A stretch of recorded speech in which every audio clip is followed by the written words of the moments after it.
Aleluia. Diga obrigado, Senhor. Amém? Vamos à mensagem agora desse domingo. Abra a sua Bíblia comigo em Isaías capítulo 38. Pegue aí a sua Bíblia, livro santo. Os 66 livros canônicos. O que é isso, pastora? Inspirados por Deus. Canônicos, inspirados por Deus. Quem já fez a grade deve lembrar.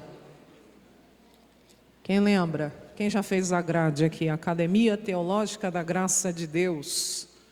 Existem os livros da Bíblia que são canônicos. E existem livros que são apócrifos. Que é isso, pastora? Que são livros históricos, né? Mas que não têm inspiração divina. Glória a Deus. Já estão sabendo da boa notícia? Então não? Não? Quem? Então, não? Ainda não? Depois você vai ficar... Vamos para essa boa notícia aqui, que é... A outra é boa também, mas essa aqui é melhor ainda do que a palavra. Diga amém? Pois a pastora fala para você. Vamos lá. Isaías capítulo 38. Naqueles dias, o rei Ezequias adoeceu de uma enfermidade mortal. Isaías capítulo 38. E veio a ele Isaías, filho de Amós, o profeta, e lhe disse: assim diz o Senhor, põe em ordem a tua casa, porque morrerás e não viverás. Vamos parar um pouquinho e prestar atenção. Vamos colocar a nossa casa em ordem. Casa em ordem foi essa a palavra que o profeta usou para o rei Ezequias. O rei Ezequias, ele foi rei de Judá, reino sul, um dos maiores, um rei muito usado por Deus. Ele pegou o seu reinado assim numa situação muito crítica, porque o seu pai biológico, o Acás, não era um rei temente a Deus e não fez coisa boa em Judá. Então assim, ele pegou o reino, só para você ter uma ideia, o povo já não tinha mais comunhão com Deus. Uma pessoa, quando ela tem a comunhão dela com Deus cortada, a vida dela não está bem, né? A família não fica bem, nada fica bem. Então imagina todo um povo sendo liderado por um rei que não mais ali temia a Deus, não fazia o que era bom aos olhos do Senhor, e aquele povo tinha todo se afastado de Deus. A coisa não estava nada boa. Só para você relembrar, as portas da casa de Deus estavam todas abaixadas. Os sacerdotes que tinham o ofício diariamente tinha todos os seus rituais ali dentro do templo, já não cumpriam mais o seu ofício. As lâmpadas apagadas, o templo do Senhor cheio de postes ídolos, altares a deuses estranhos. Então o rei Ezequias, a primeira coisa que ele fez, quando ele assumiu o seu reinado, foi chamar os sacerdotes, os levitas, santificá-los e abrir as portas do templo e jogar para fora do templo toda a imundícia, tudo que não agradava a Deus. Restabeleceu o culto, celebrou a Páscoa, trouxe o povo de volta para a comunhão com Deus e começou a prosperar muito. Foi um homem muito abençoado no seu reinado. No capítulo 32 de segundo livro de Crônicas, fala que depois de toda essa fidelidade por parte de Ezequias, ele foi atacado pelo rei Senaqueribe.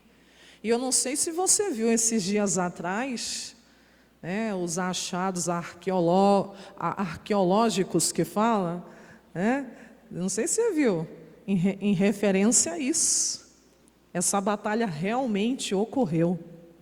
Alguém viu essa matéria? Saiu aí num monte de lugar. né? E eu falei, olha aí, palavra de Deus se cumprindo, diga amém? Realmente essa batalha existiu. Esses 185 mil aí soldados foram derrotados por um anjo do Senhor. Diga glória a Deus. Ah, que coisa linda, Deus é maravilhoso, diga amém? Pois bem, Ezequias muito abençoado, Ezequias próspero, no auge do seu reinado. Em algum momento esse homem aqui de Deus se perde. Por quê? Porque existe uma permissão da parte de Deus para que uma enfermidade toque o seu corpo. Tem uma parte aqui na sua oração que ele fala, quer ver? Na tranquilidade dos meus dias, no verso 10 aqui, ó. Dá uma adiantadinha aí, ó. Ele fala assim, na tranquilidade de meus dias. Ponto e vírgula aí. Não, ponto e vírgula não, perdão. Vírgula. Ir-me-ei às portas da sepultura. Já estou privado do resto dos meus anos. Aqui é quando ele está orando, né? Quando ele está falando com Deus. Mas aqui ele está relembrando o quê? Poxa, eu estava tão bem, estava tudo tão bem na minha vida, quer dizer, na tranquilidade dos meus dias. Aí de repente chega uma notícia que eu vou morrer. É isso que ele está dizendo. De repente vem uma doença sobre o meu corpo e agora eu não vou mais viver, eu vou morrer. Quer dizer, é algo que ele não esperava, mas algo aqui aconteceu.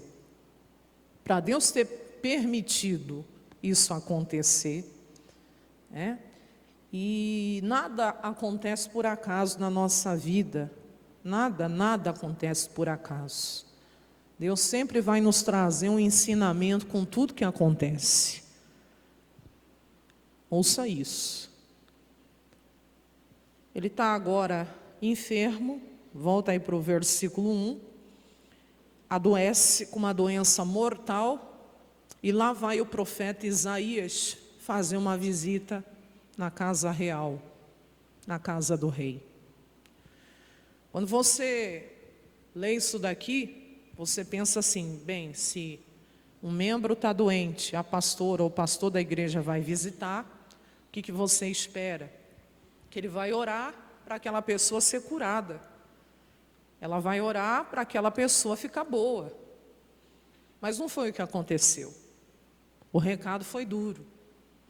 Porque aqui o profeta não falou o que o Ezequias queria ouvir, mas sim o que ele precisava naquele momento.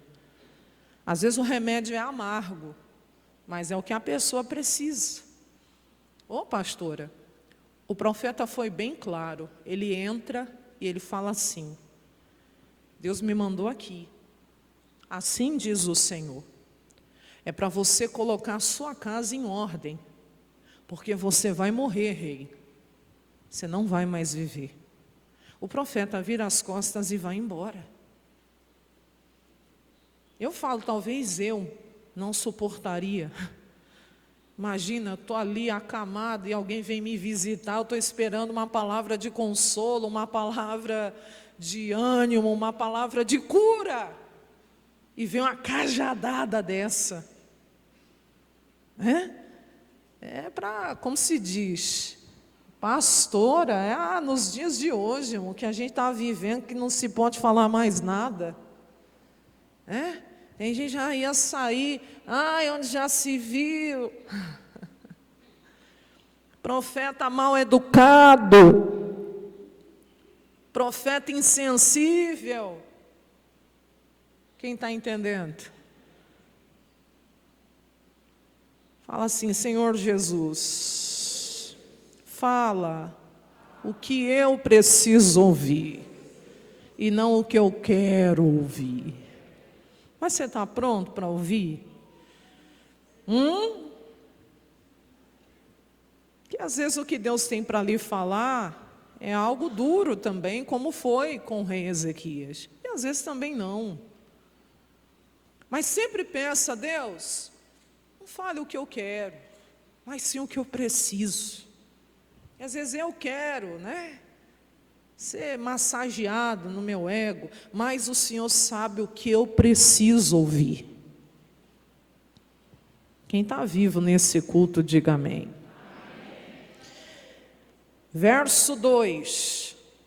Então virou Ezequias o seu rosto para a parede e foi fazer o quê? E orou ao Senhor. Que boa atitude, né? Quando se recebe uma palavra da parte de Deus. O que o rei fez? Ele foi orar. Tem gente que quando recebe uma palavra de Deus se contraria, não aceita, se endurece. Lembra do mancebo rico, quando Jesus falou para ele: falta uma coisa para você, vai, vende tudo que você tem, dá aos pobres, vem e segue-me. A Bíblia diz que quando ele ouviu essa palavra, ele ficou contrariado e retirou-se o quê? Triste. Tem gente que quando ouve o que precisa, contraria. Quer ver, olha lá, ó. Mas ele, ó, contrariado com essa palavra. Ele ficou contrariado, ele não aceitou não. Ele retirou-se triste, porque ele possuía muitas propriedades. Já Ezequias não. Ezequias ouviu a palavra da parte do Senhor, virou o rosto para a parede e foi. Isso quer dizer que ele aceitou o que Deus falou com ele. E aí, por essas duas palavras, você mesmo pode responder para si mesmo: Deus, eu sou aquela pessoa que aceita o que o Senhor me diz? Ou eu sou aquela pessoa igual aquele mancebo rico que fico todo nervosinho, nervosinha, quando eu sou contrariado, quando a palavra fala o que eu não quero ouvir? É você que pode responder, né? Aí diz mais aqui, olha a oração dele: ah, Senhor, lembra? Já começa assim, lembra, né? Peço-te de que eu andei, verbo no tempo passado, diante de ti em verdade, e que com um coração perfeito também eu andei diante de ti. E eu fiz lá no passado, já não fazia mais então, o que era reto o quê? Aos teus olhos. Não existe erro de tradução aqui não. O verbo está no tempo passado. Ele andou, ele fez. Ele andou como? Em verdade, com o coração perfeito. Já não andava mais. Ele fez o que era reto, já não fazia mais. Ô pastora, a gente tem que tomar cuidado. Tem um provérbio de Salomão no capítulo 27, no verso 21, que fala isso aqui, ó. O crisol é para a prata e o forno para o ouro. E o forno para o ouro. Não basta ser obreiro, tem que participar do culto. Está de olho no povo, né? O crisol é para a prata e o forno para o ouro. E o homem é o que, igreja? Provado pelos elogios, pelos louvores que ele recebe. Você sabia que tem gente quando vai sendo elogiada demais, o ego dela vai o quê? Vai inflando. Pastora, mas não posso elogiar? Claro que você pode, mas com cuidado e da parte do Senhor. Porque tem gente que não sabe receber elogio. A glória nunca será minha e nem sua. A glória sempre será de Deus. E tem gente que quando começa a ser elogiada demais, como eu disse, vai se envaidecendo. O ego vai inflando. A Bíblia assim não fala claramente o que Ezequias fez. Mas ele era um rei que estava no auge, tinha muito sucesso. E você sabe que o sucesso mexe com a cabeça de algumas pessoas. prosperidade, dinheiro, mexe com a cabeça de outros também. Tem gente que enquanto, até mesmo está lá na dificuldade, é humilde, mas quando começa a crescer, vai descendo.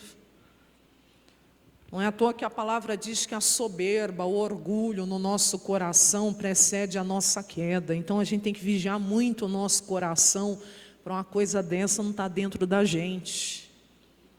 Nunca se endureça contra a verdade. O Ezequias fala na sua oração: eu andei, já não andava mais, com verdade, com coração perfeito. Ele diz: eu fiz. Ele tinha feito. Mas o profeta Ezequiel falou: olha, o homem ele pode fazer tudo certo, mas se no final da sua vida ele perder a cabeça, virar a casaca e começar a fazer o que é errado, ele vai se perder eternamente. Não está isso na Bíblia, tá? A Bíblia fala, ele pode ter praticado a justiça a sua vida toda, mas a alma que pecar, essa morrerá. Mas como que pode isso, pastora? Eu posso ter acertado até aqui, mas se eu não tiver juízo daqui para frente, eu perco a eternidade com Deus. Ah, mas e as coisas boas que eu fiz? E as coisas, até mesmo certas que eu pratiquei? Vamos lá em Ezequiel, rapidinho. O irmão tem no 18 também, né?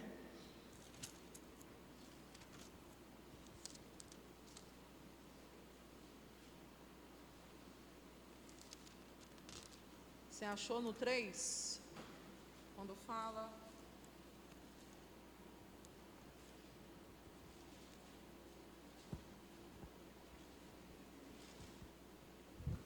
Tem o 18, 26, né? 18, 26. Olha lá, ó.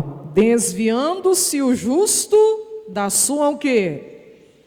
Da sua justiça. E o quê? E cometendo o quê? Iniquidade. O que vai acontecer? Morrerá o quê? Por ela, pela sua iniquidade. Mas e toda a justiça que ele praticou? Pois tudo a perder com a iniquidade. Que coisa, não? Na sua iniquidade que cometeu, morrerá. Diga misericórdia.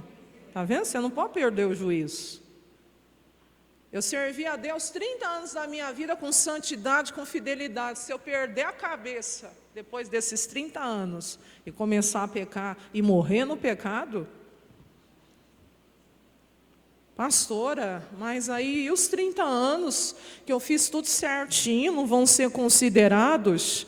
Está escrito aqui: cometendo iniquidade, morrerá por ela. O salário do pecado é o quê? É a morte. Aí a Bíblia diz no 27, ó, a boa notícia: mas convertendo-se o ímpio da sua impiedade que cometeu, e voltando a praticar o juízo e a justiça, conservará este o quê? A sua alma o quê? Em vida. Pois quem reconsidera e se converte de todas as suas transgressões que cometeu, certamente o quê? Viverá. Não? Então diga assim: eu tenho que ter juízo. Você tem coragem de falar para o seu irmão aí, para a sua irmã? Fala para ele aí, tem juízo, hein? Que às vezes você vê umas pessoas perdendo a cabeça, depois de um certo tempo aí.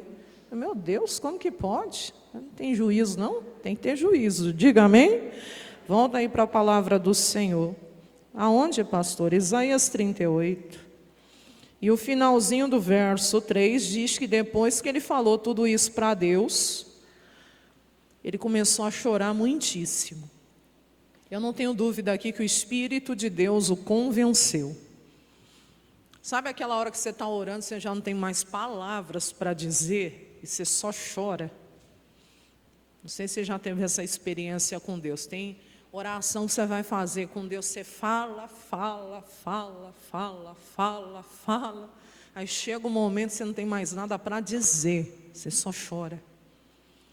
Esse choro de Ezequias aqui me faz lembrar muito o choro do Pedro, quando o galo canta. Lembra ou não? Jesus falou, o galo vai cantar 3 vezes. Antes que o galo cante, 3 vezes você vai me negar. Aquilo ali foi um sinal para ele lembrar do que Jesus tinha dito para ele. Aí ele nega as 3 vezes. Aí de repente ele ouve, misericórdia.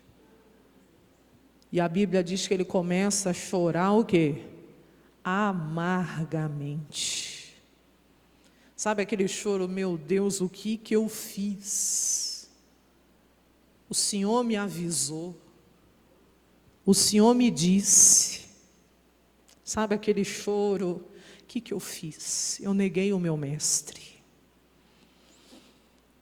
Foi o que Pedro sentiu aqui. E aqui Ezequias não é diferente, ele chora muito. Que ele fala, realmente, Deus, eu já não ando mais. Eu já não faço mais. E eu preciso colocar minha casa em ordem. Então veio a palavra do Senhor a Isaías dizendo, volta lá, profeta, vai lá e diga para Ezequias, assim diz o Senhor, o Deus de Davi, o pai dele, né, teu pai. O pai não era o Acás era o biológico, o Davi ele adotou espiritualmente. Ouvi a tua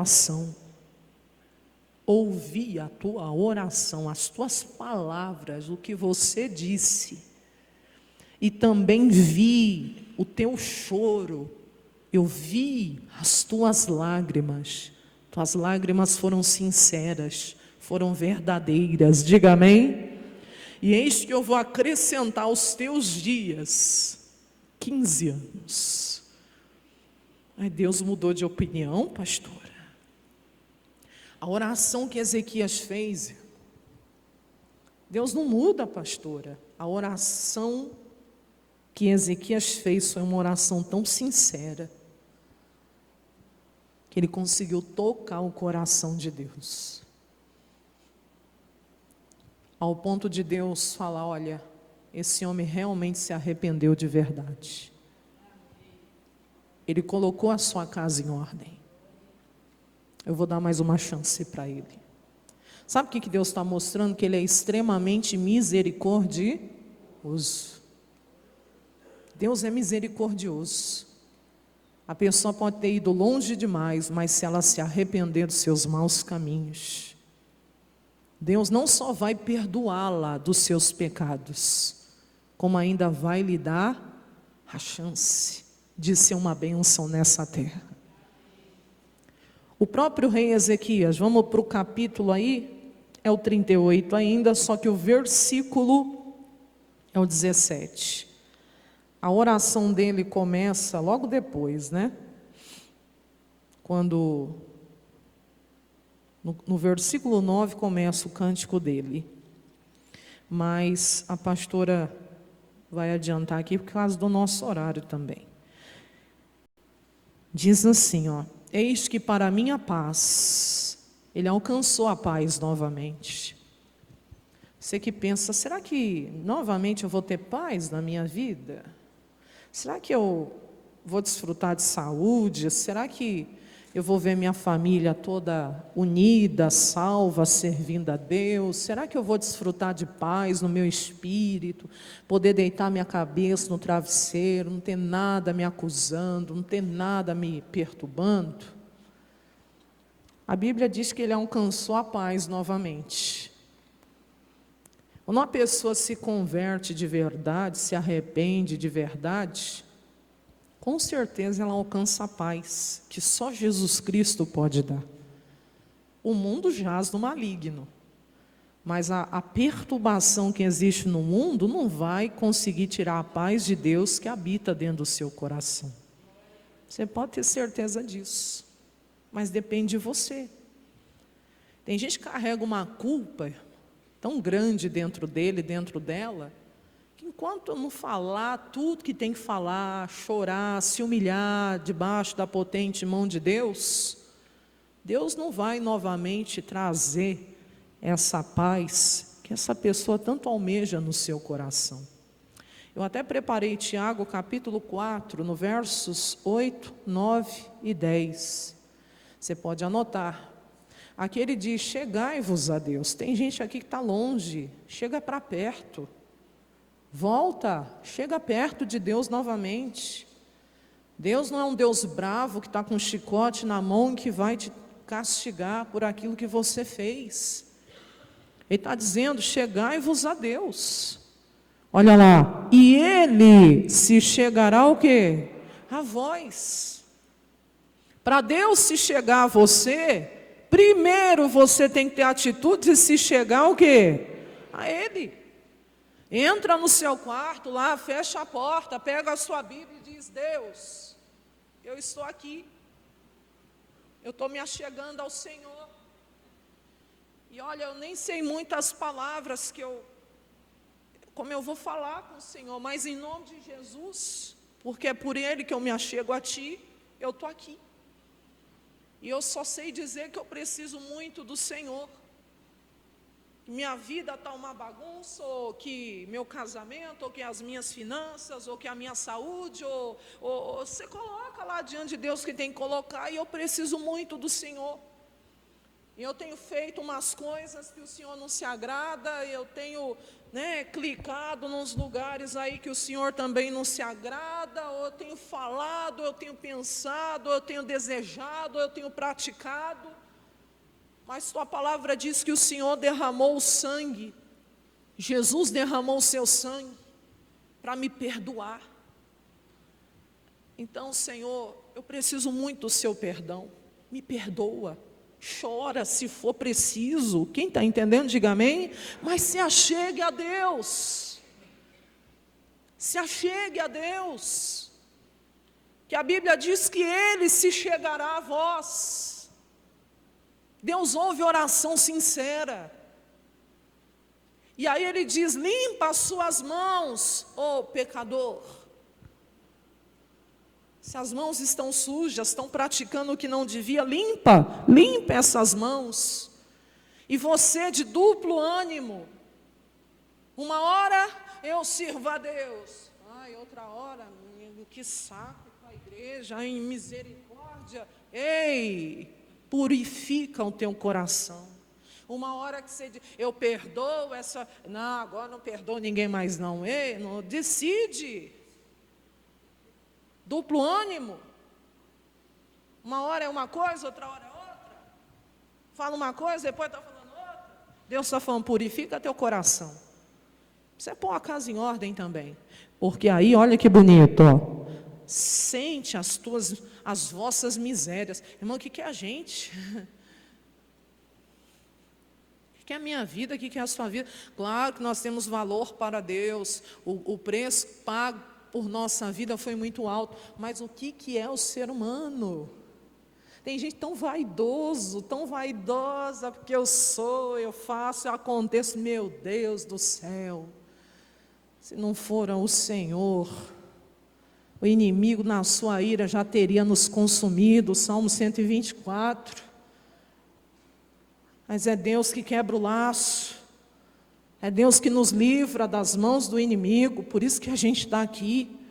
E muita gente aqui, irmão, se não fosse Deus, você nem na terra dos viventes estaria mais, nem eu. Quantos livramentos o Senhor já não deu para mim, para você, para a nossa família. Sente as vossas misérias. Meu Deus, a salvação é pela graça, é pelo favor imerecido, é por esse mover de Deus em nossa direção. Não merecíamos, mas Jesus pagou o preço no nosso lugar. Como diz o Ezequias no versículo 14 do Isaías 38, 14 aqui, né? Ele fala, Deus foi o fiador dele. O que ele está dizendo? Olha lá, no fiador, ele não tinha condições de pagar os seus pecados, as suas dívidas, mas Deus pagou no lugar dele. Sente as vossas misérias, chorai, lamentai. Volta lá em Tiago, por favor. Tiago 4, 9. Converta o seu riso em pranto e o vosso gozo em tristeza.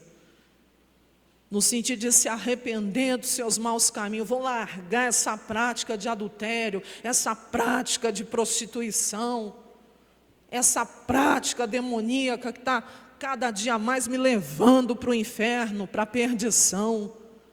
E aí ele diz no 10, e humilhai-vos perante o Senhor, que é Ele que vos exaltará. Só se eu me humilhar, Ele pode me exaltar. Voltem em Isaías e vamos tomar a ceia. Ó. Eis que para a minha paz, eu precisei estar em grande amargura. Por isso que às vezes Deus permite, né, a gente descer à casa do oleiro, para levantar de lá melhor. Diga amém. Tu, porém, tão amorosamente, Deus, abraçou a minha alma. Você consegue sentir o abraço de Jesus aqui hoje também? Ou você acha que Ele está te lançando fora? Aquele que vem a mim, Ele diz de maneira nenhuma. Tão amorosamente Ele te abraça nessa manhã também. Que a minha alma não caiu na cova da corrupção. Ia morrer, não morreu. Deus mudou a história dele. Por quê? Porque o Senhor lançou para trás das tuas costas todos os meus pecados. Me perdoou. E está pronto para perdoar todo aquele que se achegar a Ele nessa manhã também. Ele diz, chegai-vos a mim, e eu me chegarei a você.